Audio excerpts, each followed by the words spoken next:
d'applaudir le Premier ministre Ousmane Sonko. Le Sénégal a de la chance d'avoir Ousmane Sonko. L'Afrique a cette chance d'avoir un fils qui s'appelle Ousmane Sonko. Gis nga Thomas Sankara ku ko yeewoon Lumumba, Cheikh Anta Diop, Mamadou Dia ne leen en 2026 am na seen benn doom bu tudd Ousmane sant Sonko bu taxawee nii devant le monde entier défendre nii Afrique génne nii dëgg taxawee nii ci souveraineté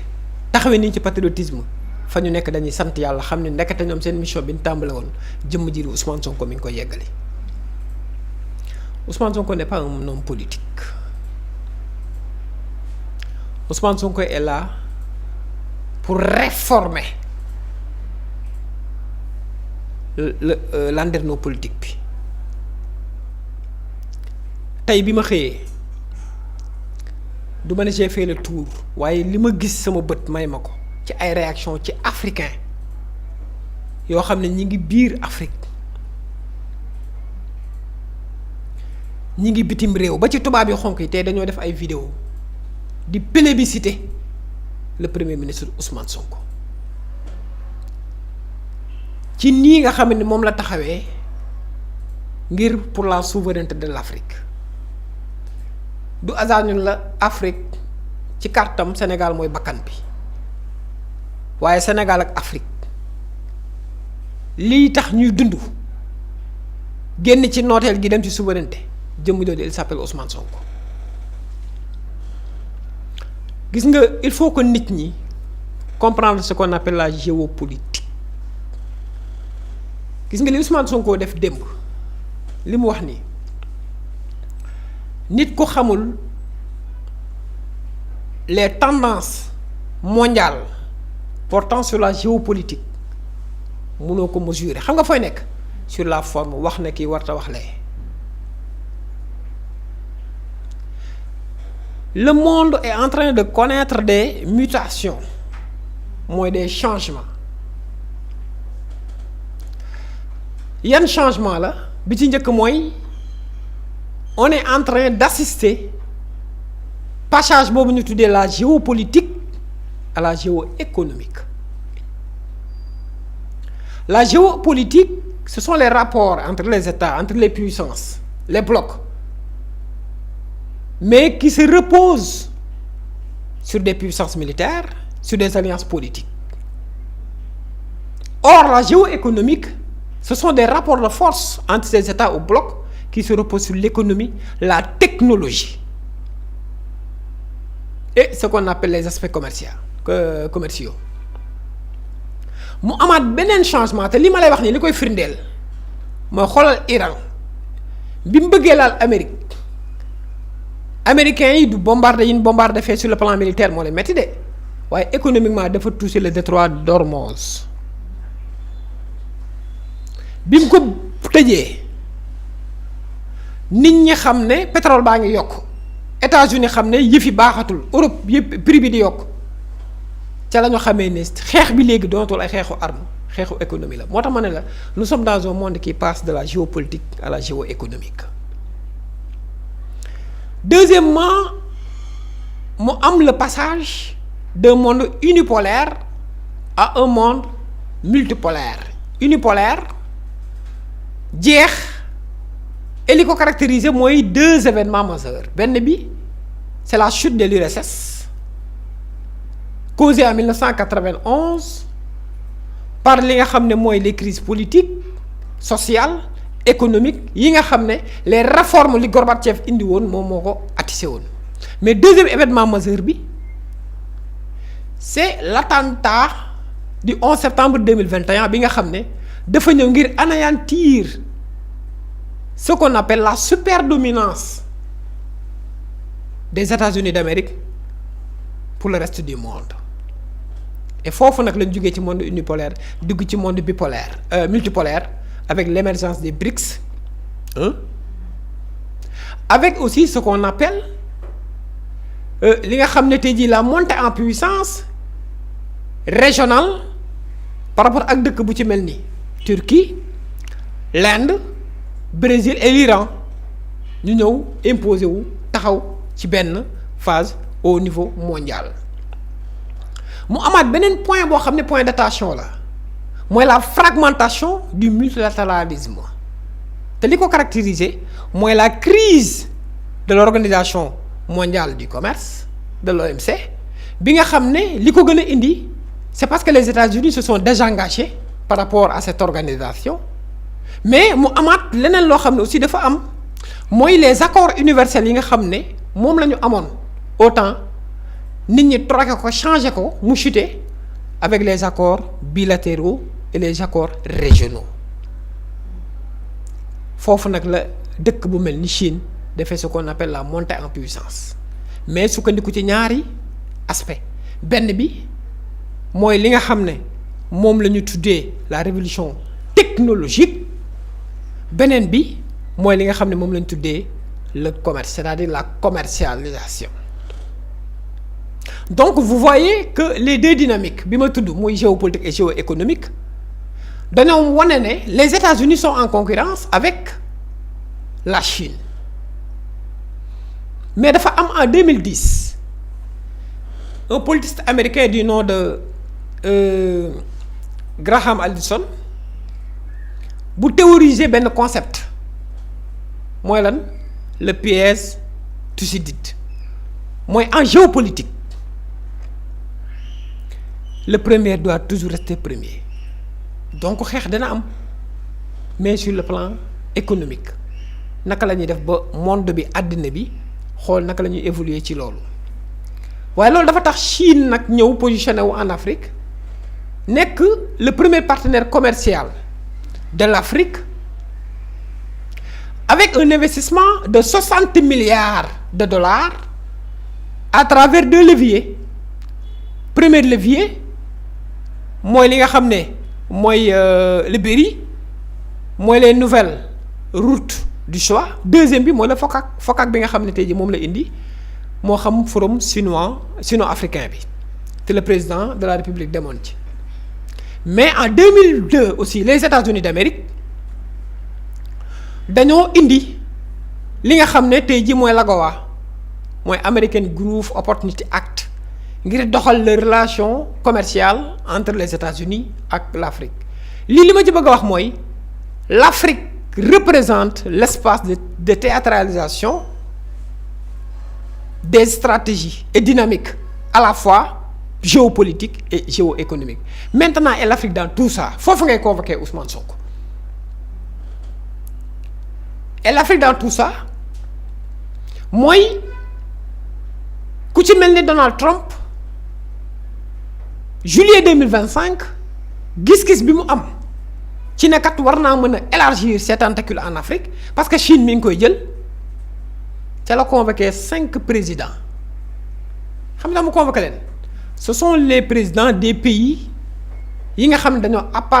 appartenir à ce qu'on appelle golfe du Guinée ils ont une façade maritime mooy le Sénégal mooy la Mauritanie Guinée-Bissau Gabon et Libéria ci le président de la République demoon liñ ci jubloo wax mooy que représente l'Afrique par rapport ak ñoom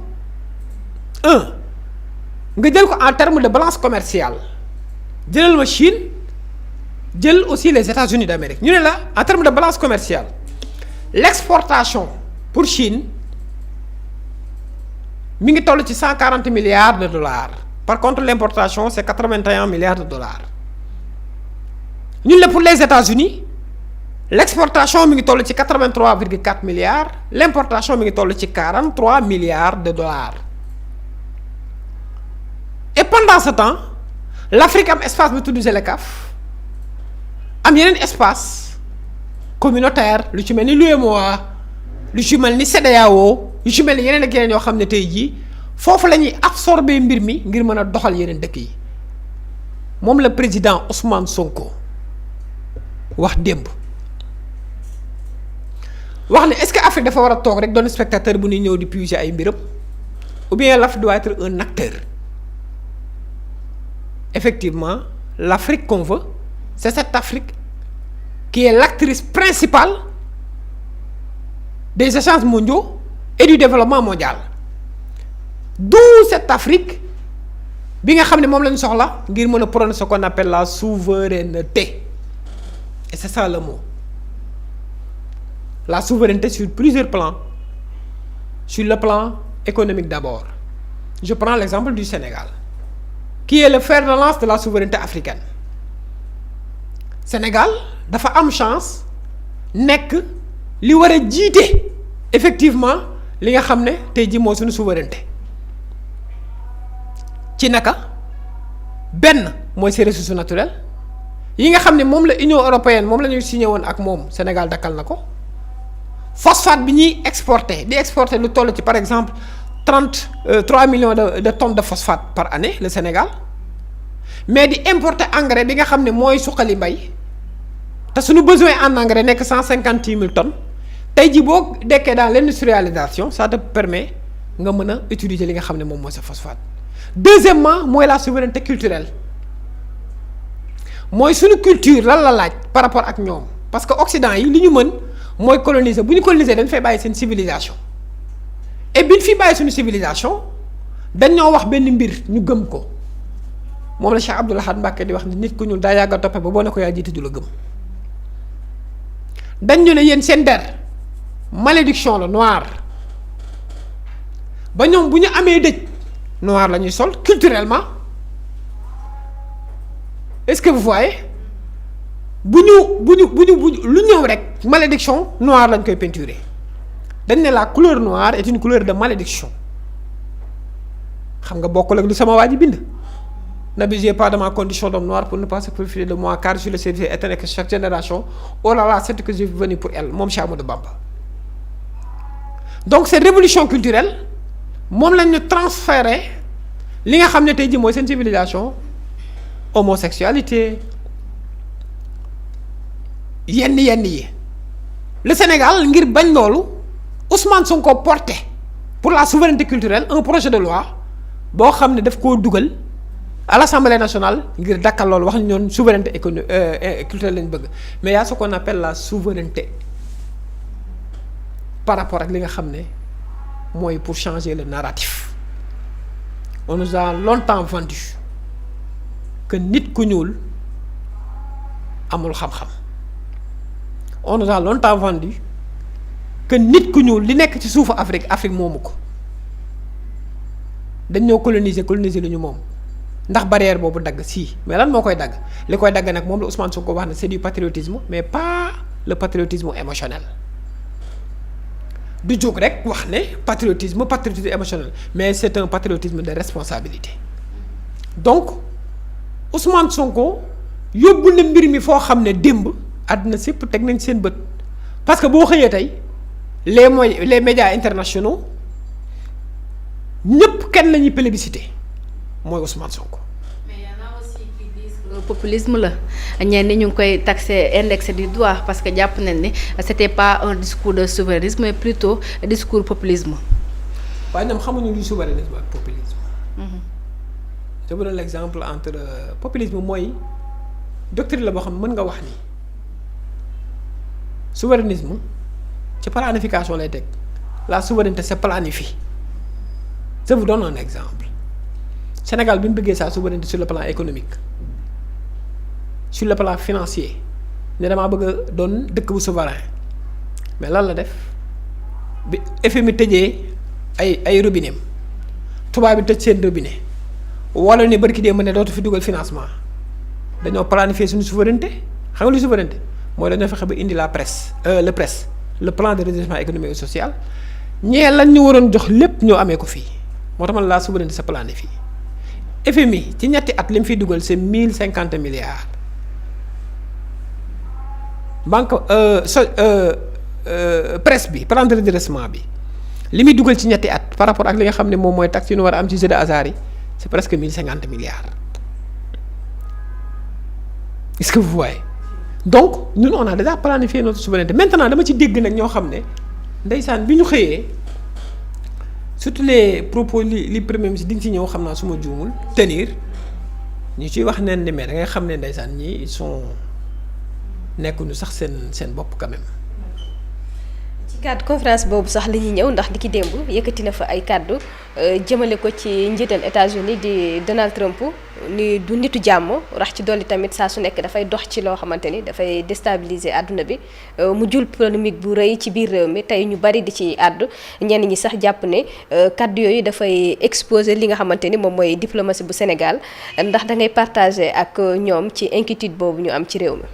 waaw sur les propos du premier ministre Ousmane Sonko. ci président Donald Trump nañu def profilage wu ñi ciy indigné wu démb ak tey daa am solo ñan ñoo ci indigné wu defal profilage bi ñii ñoo fi nekkoon ci benn pouvoir boo xam ne keroog ba ñu saagaa sallallahu alayhi wa sallam suñu yenent di Charlie ñoom ñoo jóge fii Sénégal ak seen njiitum réew dem Charlie ngir marche pour Charlie te Charlie caricature ki nga xam ne mooy gën di mi def di gën ci ñun ñooñu ñooy wax Ousmane Sonko tey ñan ñooy wax mooy ñi nga xam ne bañ leen indilee projet de loi à l'Assemblée nationale proposition de loi ñoom ñoo ko dàqoon ne du ñu daganal du ñu daral taral mbirum borom ñaari tur nañu def profilage bi dafa am solo sénégalais laay waxal pour ñu xam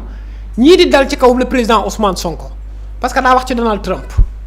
ñan la mooy ñi may wax mooy ña nga xam ne ba Charlie Hebdo caricature sallallahu alayhi wa sallam seen président de la république moo fi jóge dem marché ji ngir Charlie Hebdo deuxièmement mooy ñi nga xam ne aussi ba leen joxee mbirum borom ñaari tur ñoom ñoo ko faxas ne ñoom duñ ko voté ñii la de ku dul ñii critiqué ko Ousmane Sonko au contraire da nga ko plébiscité deuxièmement dañu ne Ousmane Sonko warta wax lii parce que premier ministre le président de la République moo ko war a wax gis nga ñàkk xam-xam baaxul kan mooy président Israël est-ce que xam ne Netanyahu mi ñuy wax ni premier ministre la Netanyahu mi ñuy wax ni muy am jëf ju ñaaw ci àddina c'est un premier ministre du président ba ma nga tudd Isaac Herzog mooy président Israël ñu ngi ko fal en 2021 beneen premier ministre ñu gën ko xam ci Pedro Sánchez nekk Espagne c'est un premier ministre est-ce que mooy njiitu réew ma déedéet roi ba ma nga tudd Filipe VI mais premier ministre baa génn publiquement dal ci kaw le Donald Trump yamu ca Trump bind ay injonction ngir interdire leen ngir surtaxer leen ngir am lu mu leen wax sur le plan diplomatique mu génnaat conférence de presse la def taxaw joxar bi ko waaye ñooñu complexé wuñu yàlla nañu yàlla musal ci sénégalais bu complexé yàlla nañu yàlla musal ci africain bu complexé premier ministre Netanyahu di def jëf ju ñaaw ci réew mi di rey nit ñi ci dëkk bi nekk Israël premier ministre Pedro Sánchez tontu ko ca Espagne premier ministre Ousmane Sonko tontu Donald Trump fii ci Sénégal ñu leen sox mu koy wax xanaa premier ministre du premier ministre xam nga leen dal complexe képp moo leen jàpp mais lu Ousmane Sonko wax Afrique bi yépp ñoo ci am fierté jéggi naa Afrique demal ci chaîne tubaab bi demal ci TikTok bi nga xool réseau tubaab bi demal ci internet bi nga xool maanaam nit ñi di tey plébiscité le président Ousmane Sonko ca ngay xamee ni dafa am ñu bañ réew mi ñi bañ dëgg Ousmane Sonko n'est pas un homme politique moo nekk sur ses calculs politiciens Ousmane Sonko maanaam race rare ci homme politique il n'est pas un politicien am na opposant ba ko waxoon Ousmane Sonko defoo mooy du politicien ñun sax moom du def nii gis nga fii affaire yi jëm les 20 mètres du monde c'est pas pour rien ñu boole ko ci bu ñu jël Ousmane Sonko yemale ko rek ci Sénégal waxam sa tonne deuxièmement kàddu yi muy wax aussi day porter parce que dëgg la gis nga bis bu xëyoon ne Donald Trump yaa baax ñii di génn wax génnaat ne xanaa moom gisul li Donald Trump di def xam nga Trump lu mu def xam nga Ousmane Sonko lan la dénoncé Donald Trump dafa encouragé Israël ñuy boom ay doom ay xale ca Gaza dafa encouragé Israël moom ak arméem ñuy dal ci kaw Iran ak jullit yi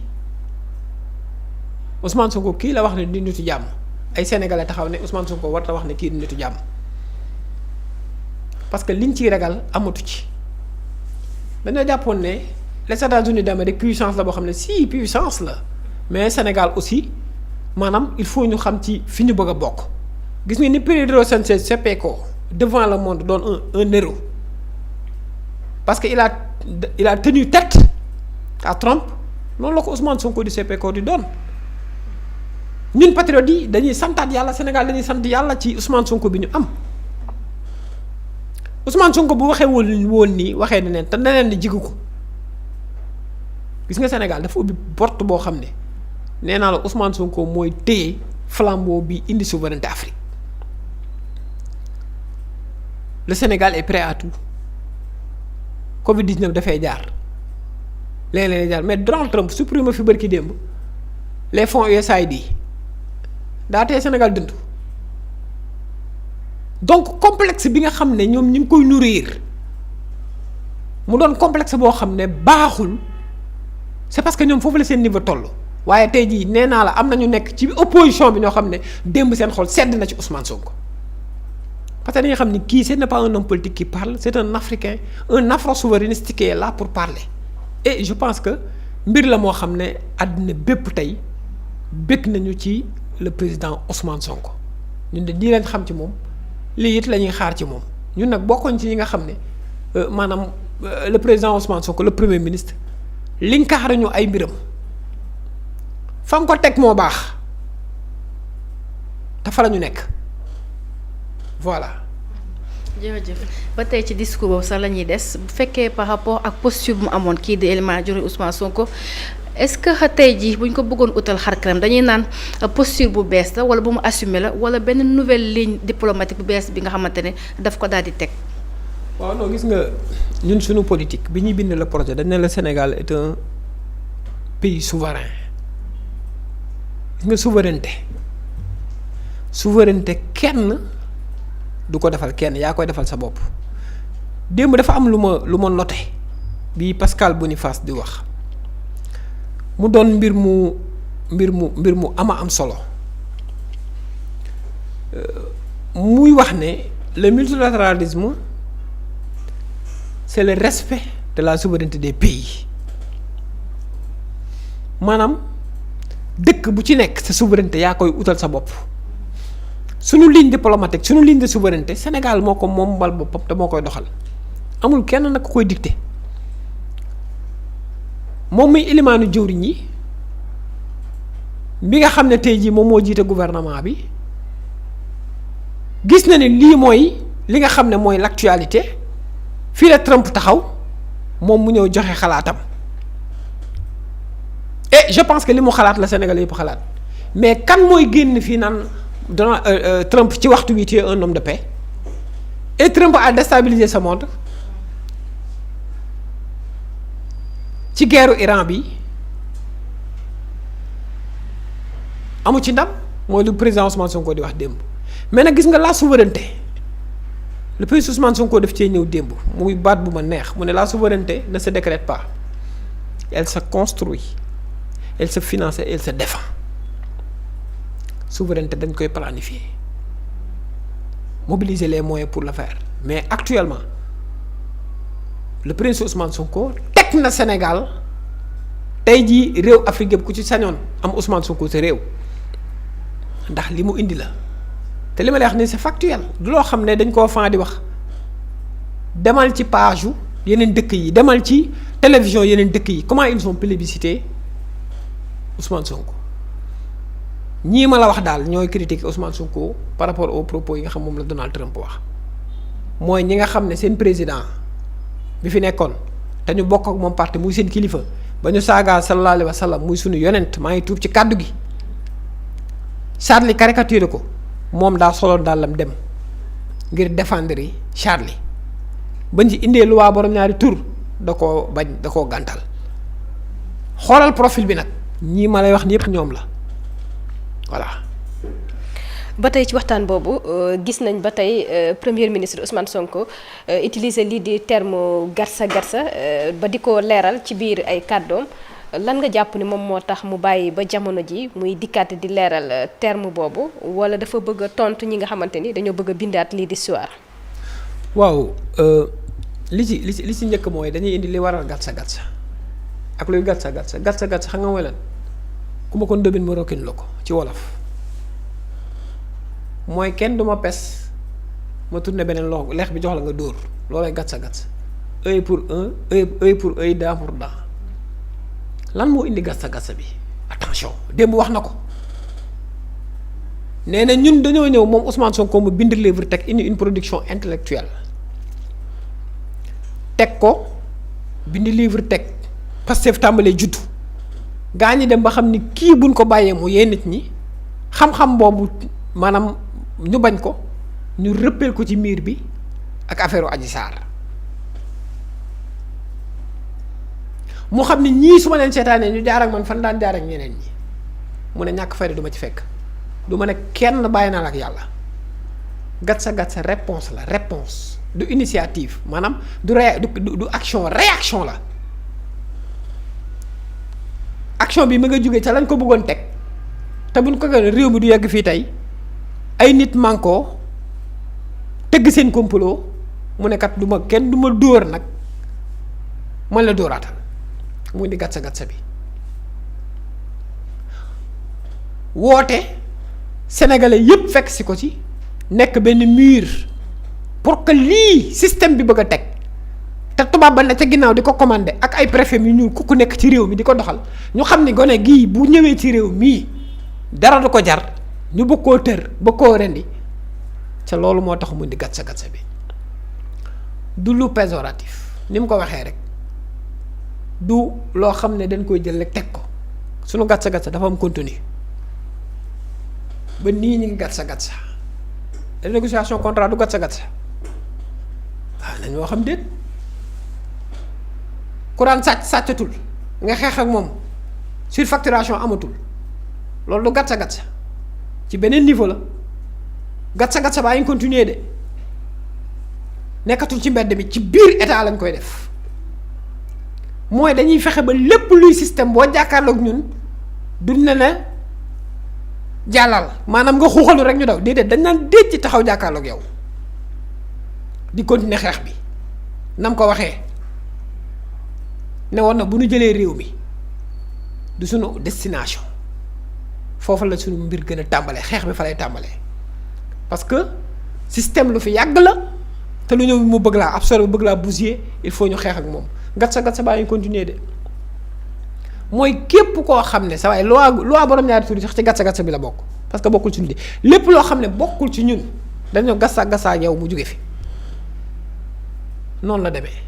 contrat yi ñu ngi ci gatsa di ko renégocier am déet ICS bii bañoon a fay ñoo man manque à gagner bu toll ci 1097 milliards ñu gatsa ak moom boobu nanga koo fay ñu démarrer ak moom ak 200 milliards am déet ñi nekkoon ci réew mi à travers SOGEPA ñoo am 19 contrats yoo xam ne nit ñi dañoo dëkk ci ay bâtiment état bañ koo fay def ko seen tur Ousmane Sonko dafa gatsa ak ñoom ba récupérer ko joxaat ko Sénégal mu épargnel Sénégal 5 milliards yoo xam ne ay charges locatives la woon boo jëlee li nga xam ne moom mooy sur le plan des infrastructures surfacturation ya fa amoon gatsa nañu ba jëlee fa lu toll ci benn gain bu toll ci 103 milliards xam nga ki ñoo def surfacturation nga ne ko tabaxal ma ay classe mu surfacturé ko nga ñëw wax ak moom taxawal sa gatsa ak moom renégocier sa contrat ba gañ a wàcc lu toll par 30 milliards mu duggaat ci gafaka état doole la plus de 2000 classes boo gatsa wul loolu ak moom dina fi yegsi dama ne la gatsa est positif du kàddu jëf la nañ ko doon defee ci mbedd mi bërki démb tey ci état lañ koy doxal muy dox moo tax kenn nag duñu teg pression parce que miin nañ ko lii la Ousmane Sonko nekk dinañu gatsa ba réew mi am souveraineté xeex bi ku jàpp ne keroog ba ñu falee le président Bassirou Diomaye Faye la jeex comprendre tant que demuñu ba àdduna sépp maase na Sénégal tegu na ci yoon ma ngay dox non mu ne gun bàyyi gatsa bi. ñu dikk ci li nga xamante ne mooy souveraineté intellectuelle ndax boobu la yaa waxee souveraineté ak ki nga xamante ne mooy Elimane Diourougne bi dem ñu gis ni daf ci insisté bu baax a baax ban rapport la am ak li nga xamante ne mooy contexte actuel bi. waaw mais mooy il faut ñu changer narratif bi la souveraineté intellectuelle le Sénégal n'a pas à importer des intellectuels de par la production. Je vous donne l'exemple de Thierno Souleymane Baal et la révolution Torodo lim nu jàngal par rapport à sa constitution mook Abdelkader Kane. Je vous donne l'exemple de Cheikh Amadou Bamba sama turandoo lim nu jàngal ci décentralisation seexal nit kii nga yóbbu daaru mu toogal la fa kii nga ñenne kii nga daaru salaam kee nga yóbbu Daaru Xudóos c'est ça la décentralisation je vous donne l'exemple de El Hadji Malick Sy je vous donne l'exemple de Maba Diakhou Ba je vous donne l'exemple de Cheikh Samba Diarra Mbaye sur la poésie je vous donne l'exemple de Cheikh Moussa Ka je convoque ces gens maanaam ces sommités yi nga xam ne aujourd'hui ñoom ñooy suñu ay socle pour ñu reconduire et réorienter notre production intellectuelle mooy cette souveraineté intellectuelle suñu bëggee baax ni kër gi war a bindoo ni réew mi war a bindoo tubaab war ñu koo dox je vous donne la constitution sénégalaise est une constitution importée de la constitution française moo tax mu am yu nekk ci constitution bi te dëppoowul ak réalité askan bi donc si on est dans ce qu'on appelle effectivement mooy la souveraineté intellectuelle mooy dañuy tabaxaat ñeneen ñoo xam ne tey jii Afrique kenn dootu ko dicter ni muy xalaate kenn dootu ko dicter ni ñuy waxee kenn dootu ko dicter fi mu war a dem donc loolu mooy la souveraineté intellectuelle.